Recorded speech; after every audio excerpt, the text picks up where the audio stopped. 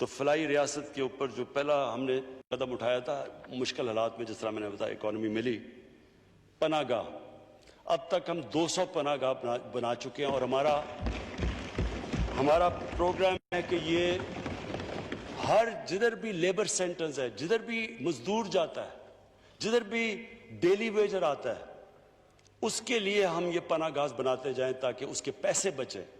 وہ جب پناہ گاہ میں ٹھہرتا ہے تو اس کو کھانا ملتا ہے، وہاں اس کو کوئی رینٹ نہیں کرنا پڑتا، سڑک پہ نہیں سوتا، وہ نہاتا ہے وہاں۔ تو یہ ہم پناہ گاہ، ہمارا پورا پلان ہے کہ یہ سارے پاکستان میں ایکسپینڈ کرنا ہے، اور یہ وہ ویژن ہے ایک فلاحی ریاست کی طرف، جس کا مجھے خاص طور پہ یہ پناہ گاہ کے اندر، جب میں اپنی پارٹی کے لوگوں کو بھی کہتا ہوں کہ جا کے دیکھیں مزدوروں سے بات کریں، پتہ تو چلوائیں کہ آپ کو پتہ چلے کہ عام آدمی کئی دفعہ کن مشکلات کا سامنا کرنا پڑتا ہے۔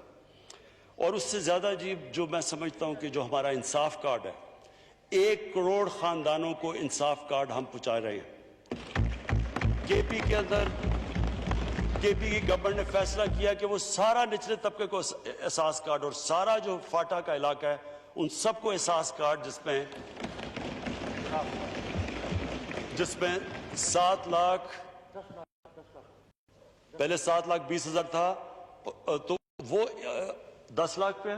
10 لاکھ کا مطلب یہ کہ ایک غریب خاندان جو سب سے زیادہ تکلیف میں ایک گھر ہوتا ہے جب کسی کو بیماری ہو جائے، اور اب یہ کووڈ کی وجہ سے جو ہم کہانیاں سنتے ہیں بہت مشکل میں گزرتے ہیں، تو وہ جو ایک غریب گھرانے کے اندر جب ان کا بجٹ پہلے سے کم ہوتا ہے، پہلے سے وہ مشکل سے اب پیسے کما رہے ہوتے ہیں اپنے بچوں کو پالنے کے لیے، کھانا دینے کے لیے، ایک بیماری ہوتی ہے وہ سارا خاندان چلا جاتا ہے غربت کے نیچے، کیونکہ وہ سب کچھ بیچ دیتے ہیں۔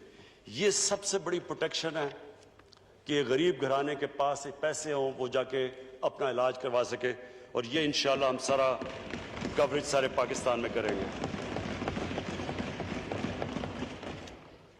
پھر مجھے بڑا اس چیز پہ فخر ہے کہ ہماری پوری کوشش ہوئی ہے کہ ایک پاکستان میں جو ہماری ڈیولپمنٹ ہو، وہ کئی علاقے پیچھے رہ گئے ہیں، ڈیولپمنٹ تھوڑے سے علاقوں میں چلی جاتی ہے، اور ہمارا فاٹا پیچھے رہ گیا، ہمارے بلوچستان کے علاقے پیچھے رہ گئے۔ تو میں آج یہ جو مجھے اس بجٹ کے اندر سب سے زیادہ خوشی یہ ہے کہ اس کے باوجود کہ ہمارے پاس پیسے کم اکٹھے ہوئے، فاٹا کو انشاءاللہ ہم پوری ایلوکیشن دے رہے ہیں، اور ہم بلوچستان کو ریکارڈ مل رہا ہے پی ایس ڈی پی کے اندر، کبھی اتنا پیسہ نہیں ملا۔ میں آج ادھر سے یہ ضرور کہوں گا اسپیکر صاحب کہ میں ریکویسٹ کروں گا، 4 صوبوں نے اپنی زبان دی تھی کہ جب فاٹا مرجر ہوگا تو وہ اپنے این ایف سی وارڈ سے 3% دیں گے فاٹا کو، کیونکہ وہ فاٹا کے اندر جو تباہی ہوئی وار آن ٹیرر کی وجہ سے، تو ان کے بڑے برے حالات تھے، تو ان کی ری ڈیولپمنٹ کے اندر انہوں نے پیسے دینے۔ میں آج ریکویسٹ کروں گا سارے صوبوں کو کہ اب آپ نے زبان دی ہوئی ہے یہ پوری کریں، کیونکہ اس علاقے میں خاص ضرورت ہے، اور خطرہ ہے جو میں اب بات کروں گا اگلے میرا جو سبجیکٹ ہے وہ یہ کہ اس وقت ہندوستان پوری کوشش کر رہا ہے پاکستان کے اندر ڈی اسٹیبلائزیشن کی۔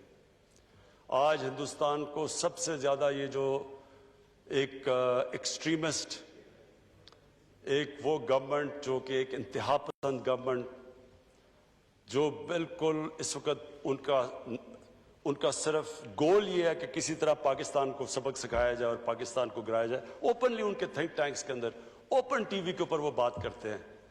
تو ادھر سے وہ جو ہمیں خطرہ ہے اور جو انہوں نے کیا بھی آپریشنز وہ کرتے ہیں ہماری سافٹ ویلی یا ادھر سے فاٹا سے، اس لیے بہت ضروری ہے کہ ہم اس کی ڈیولپمنٹ کریں۔ اور میں صوبوں سے پھر آپ سے ریکویسٹ کروں گا کہ یہ آپ نے پلیج کیا ہوا تھا، یہ ہماری گورنمنٹ آنے سے پہلے، تو آپ کا جب زبان دی تھی اس کے اوپر پوری طرح عمل کیا جائے۔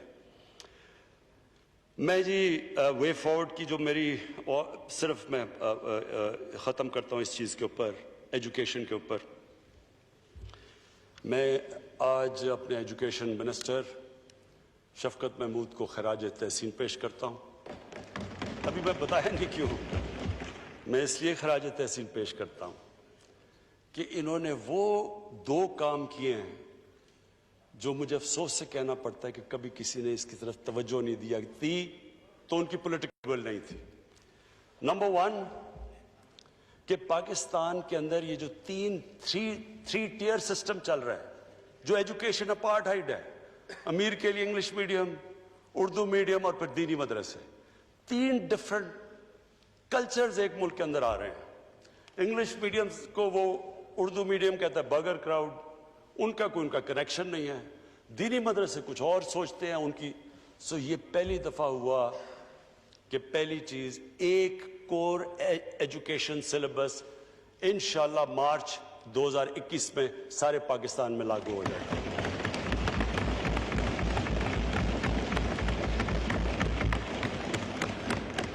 اس میں انہوں نے بڑی کنسلٹیشنز کی ہیں, بڑی مشکل پرائیویٹ سکول سب کو بٹھا کے. میرے خیال میں ایک یہ بہت بڑی اچیومنٹ ہے, اور دوسری کہ دینی مدرسوں کو مین سٹریم میں لانا. یہ پہلے بھی کوششیں ہوئی ہیں, تقریباً 25 لاکھ بچے پڑھتے ہیں دینی مدرسوں میں. آج تک کسی نے نہیں سوچا کہ وہ کیوں نہیں مین سٹریم میں آ سکتے, وہ کیوں نہیں ڈاکٹرز انجینئرز بن سکتے.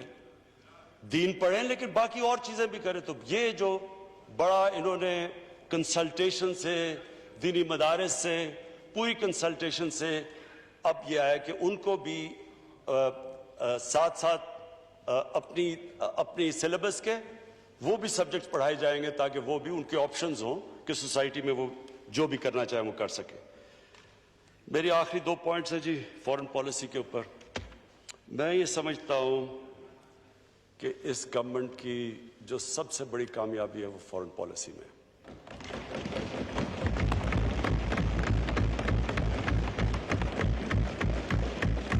اسپیکر صاحب, پہلے تو میں امریکہ کے ساتھ اپنی تعلقات کے اوپر بات کر دوں. امریکہ سے جس طرح ہم نے وار آن ٹیرر میں ان کا ساتھ دیا, اور جو ذلت اٹھانی پڑی میرے ملک کو, میں نہیں سمجھتا کہ کبھی بھی کوئی ملک ایک وار آن ٹیرر میں ساتھ دے اور ان کا ساتھ دے, اور وہ برا بھلا بھی ہمیں کہیں, کامیاب افغانستان میں نہ ہو تو وہ بھی پاکستان ذمہ دار ہے اوپنلی. مجھے کبھی نہیں بھولتا وہ بھی ایک ہمارے پاکستانیوں کے لیے بڑے 2 شرمندہ واقعات جس میں ہم سب بڑے شرمندہ ہوئے. ایک ہوا جی اسامہ بن لادن کو انہوں نے امریکنز نے آ کے ایبٹ آباد میں مار دیا, شہید کر دیا. اس کے بعد کیا ہوا؟ ساری دنیا نے ہمیں گالیاں نکالی, برا ہمیں کہا, ہمیں برا بھلا کہا. یعنی ہمارا اہلائے ہمارے ملک میں آ کے مار رہا ہے کسی کو اور ہمیں نہیں بتا رہا, اور 70,000 پاکستانی مر چکے ہیں ان کی جنگ کے لیے. یعنی اس سے زیادہ ذلت ساری جدھر پاکستانی باہر تھے, آپ جدھر پاکستانی باہر تھے آپ دیکھیں جو ان کے اوپر گزری اس وقت. مجھے بھی یاد ہے, یہ 2010 کی بات ہے. اس کے بعد کیا ہوا؟ ڈرون اٹیکس ہو رہے ہیں پاکستان میں. پاکستانی گورنمنٹ کہتی ہے ہم کچھ نہیں کر رہے, یا ہم مذمت کر رہے ہیں. سینیٹر کارل لیون, یہ یہاں اخباروں کے اندر فرنٹ پیج میں آیا. سینیٹر کارل لیون سینٹ کی اوپن کمیٹی, فورن ریلیشنز کمیٹی کی ہیئرنگ کے اوپر کہتا ہے, ایڈمرل ملن سے پوچھتا ہے کہ جی آپ یہ کیوں یہ پاکستانیوں کو یہ کیوں آپ ڈرون اٹیکس کرتے ہیں جب پاکستانی گورنمنٹ آبجیکٹ کرتی ہے, جب مذمت کرتی ہے, آپ کیوں کر رہے ہیں؟ ایڈمرل ملن کہتا ہم پاکستان کی گورنمنٹ کی اجازت سے ڈرون اٹیکس کر رہے ہیں. وہ آگے سے کیا کہتا؟ میں یہ جو کہتا ہوں کہ جو ہم نے یہ 10 سالوں میں ذلت, یہ جو سارا وار آن ٹیرر کے اندر, کہ ہمیں یہ نہیں پتا تھا کہ ہم ان کے ایلائے ہیں یا ان کے دشمن ہیں. وہ آگے سے کہتا کہ یہ پاکستانی گورنمنٹ کیوں اپنے لوگوں سے جھوٹ بولتی ہے, کیوں نہیں سچ بولتی ان کے ساتھ, کیوں یہ ڈبل فیسڈ ہے. دیکھیں قوم کو آخر میں تو قوم ہی پڑھ رہی تھی باہر پاکستانی. آپ کو میں بتاؤں ہمارا بہت بڑا اثاثہ, میں سمجھتا ہوں اس ملک کے بہت بڑا ٹیلنٹ باہر بیٹھا ہوا ہے.